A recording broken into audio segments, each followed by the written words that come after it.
Welcome to my channel AM World Mursina. মই মুৰ্ছিনাই মোৰ YouTube channel AM World লৈ আপোনালোক সকলোকে আকৌ এবাৰ স্বাগতম জনাইছো। আশা কৰো সকলো ভালে আছে। আজি মই আকৌ এটা নতুন ভিডিও লৈ আহিছো। তেন্তে আহক দেৰি নকৰি আজিৰ ভিডিওটো আৰম্ভ কৰো। আজিৰ ভিডিওটো কিহৰ ওপৰত হয় আপোনালোকে নিশ্চয় অকমান হলো গম পাইছে। আজি মই পকা কাজি নেমুৰ পৰা কেনেকৈ আচাৰ বনাব পাৰি তাৰ ওপৰত এটা ভিডিও আগবঢ়াম। সেইবাবে ভিডিওটো সম্পূৰ্ণকৈ চাই থাকক।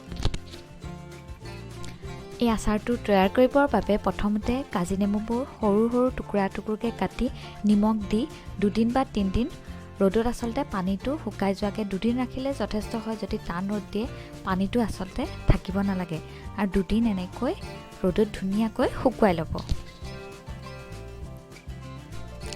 মই এতিয়া ইয়াৰ বাবে কি মছলা লৈছোঁ সেইটো দেখুৱাইছোঁ। মই লৈছোঁ 5 ফোৰণ, জলকীয়া আৰু জলকীয়া গুড়ি। আপোনালোকে নিজৰ ইচ্ছামতে যি মছলা দিয়ে দিব পাৰে। মই এইখিনি এতিয়া লৈছোঁ। সকলোৰে আচলতে আচাৰ হওক বা কিবা এটা ডিছ বনোৱাৰ অকণমান পদ্ধতিটো বেলেগ হয়।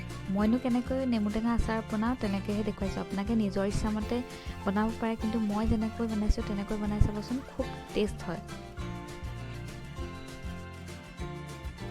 মই এতিয়া এই গোটেই মছলাখিনি দি গোটেইখিনি ভালদৰে চামুচেৰে সানি ল'ম।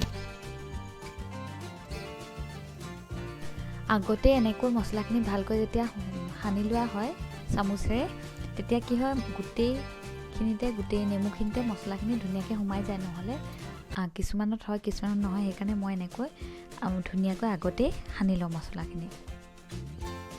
এতিয়া মই ইয়াত সৰু সৰুকৈ কাটি কেঁচা জলকীয়া কেইটা দি দিছোঁ। মই যিমান জ্বলা খাওঁ বা আমাৰ ঘৰত যিমান পৰিমাণত খায় সিমান পৰিমাণত দিছোঁ। আপোনালোকে যদি ইচ্ছা কৰে ইয়াতকৈ বেছি জলকীয়াও দিব পাৰে, কিন্তু কি হয় যিটো টেঙাৰ যিটো টেষ্ট বেছি জ্বলা দিলে সেইটো নাইকিয়া হৈ যায় কাৰণে মই কম দিওঁ। গোটেইখিনি ধুনীয়াকৈ মিক্স কৰি লোৱাৰ পাছত এনেকুৱা এটা ধুনীয়া কালাৰ আহিব। ধুনীয়াকৈ আগতে মিক্স কৰি ল'লে এই কালাৰটো আহি যায়। সেইকাৰণে মই আগতে মছলাখিনি দি লওঁ। এতিয়া কেৰাহীত মিঠাতেল গৰম কৰিছোঁ। পূৰা মিঠাতেলখিনি গৰম হোৱাৰ পাছত মই গোটেইখিনি দি দিম। মিঠাতেলখিনি গৰম হোৱাৰ পাছত গেছটো অফ কৰি মই গোটেই মিক্স কৰি থোৱা গোটেই সামগ্ৰীখিনি ইয়াত দি দিছোঁ তেলত আৰু ভালকৈ আকৌ লৰাইছোঁ। তাৰপিছত লৰাই থকাৰ পিছতে দেখিব যে আপোনাৰ ধুনীয়া এটা কালাৰ আহি গৈছে। এই আচাৰখিনি 3 ঘণ্টা ৰ'দত দিয়াৰ পাছত হয় ধুনীয়া কালাৰটো আহি গৈছে। মোৰ আচাৰখিনি ইতিমধ্যে হৈ গৈছে। এই আচাৰটো ঘৰত বনাই চাব আৰু কেনেকুৱা হৈছে কমেণ্টত মোক জনাবলৈ নাপাহৰিব। আৰু মোৰ আজিৰ এই আচাৰ ভিডিঅ'টো কেনেকুৱা লাগিল কমেণ্টত সকলোৱে জনাব।